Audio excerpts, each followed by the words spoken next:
A group committed to keeping Ontario Place a public space is speaking out about the city's delay in planning an Ontario Place community consultation.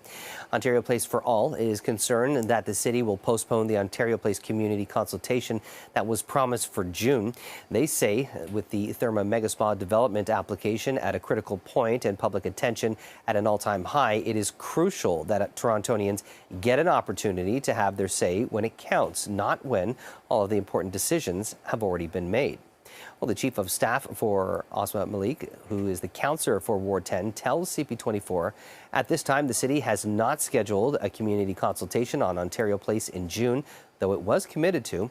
The time frame for the development application that was shared publicly had Infrastructure Ontario and Therma resubmitting their application with changes to the city in June.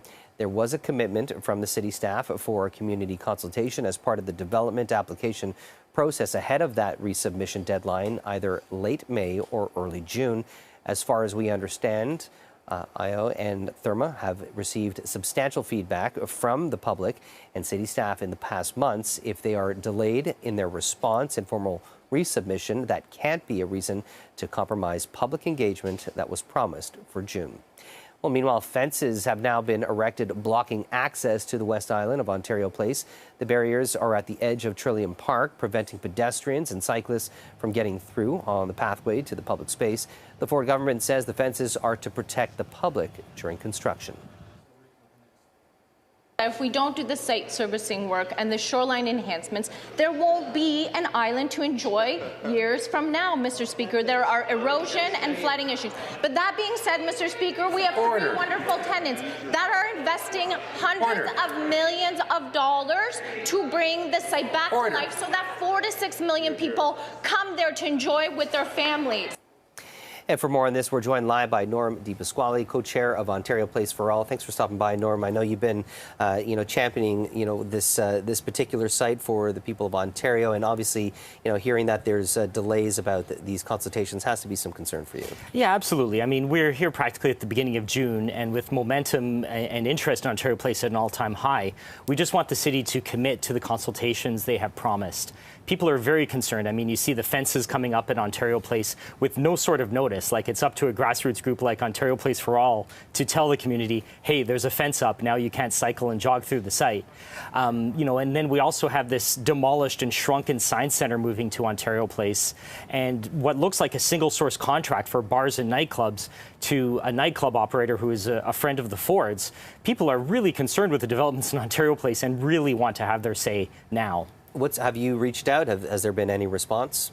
Yeah, so we reached out in terms of this press release. The fact that we haven't heard anything at the beginning of June doesn't leave us with a lot of hope that the consultation is being planned as was promised. So we have reached out, and we've also, of course, spoken to Councillor Malik, who's been excellent and supportive on this file. She also wants to make sure that Torontonians have their say. As we leak into July, people start getting off on summer vacations, and we're really starting to lose a lot of the public who are keenly interested right now to have their say, especially given concerning recent developments around the Science Centre, the fencing, and nightclubs and bars given to what seems to be a Ford insider. Well, there's a lot of eyes and attention that's being put on this particular project. Do you really think that the Ford government would not involve the community, considering that's something that they said they wanted to do? And in fact, Therma also said that as well. Yeah, so the Ontario government started this whole process without consulting a single Ontarian. They just went out to an RFP, a secret RFP and something like 35 bidders responded. We're not allowed to see the other bidders, and they selected the bidders that they wanted, and then they essentially told Ontarians what was coming to Ontario Place.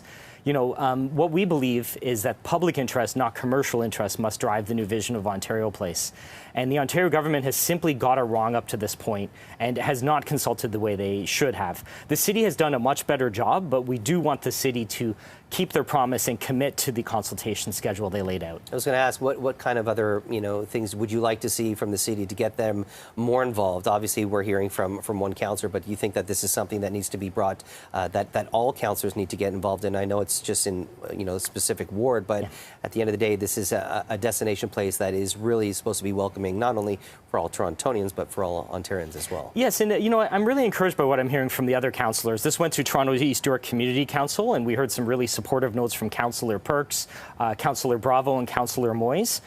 They are getting more engaged. We are reaching out and we are giving them briefings, and the ones that we've spoken to are all really excited to stand up for Ontario Place, and we have been encouraged by what we're seeing there. And we're going to continue to work with City Hall, and even the mayoral election. This is now a key election issue. We want the new mayor to stand up for Torontonians and stand up for our public space. That's where I was leading in this next part of my chat, because we're hearing a lot about the main issues that are affecting the city of Toronto when it comes to affordability, transportation, safety. But I'm guessing this is something that you would like to have discussed. And considering that there's a month to go until Election Day, that there's still plenty of time for these candidates to kind of see where they stand on Ontario Place. Absolutely. Like, Ontario Place is now a key election issue in this race. There have been so many days that have been completely focused on Ontario Place. We're really pleased with how that's going.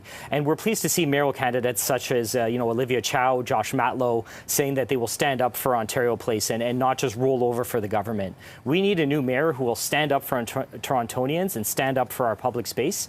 And we actually have just launched a mayoral tracker today, which people can see at ontarioplaceforall.com/vote to see who we suggest you should avoid and who you should support.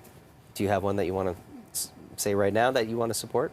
Yeah, so we have quite a few supportive mayoral candidates. I listed Olivia Chow, Josh Matlow, Chloe Brown. Is there one that stands above the others?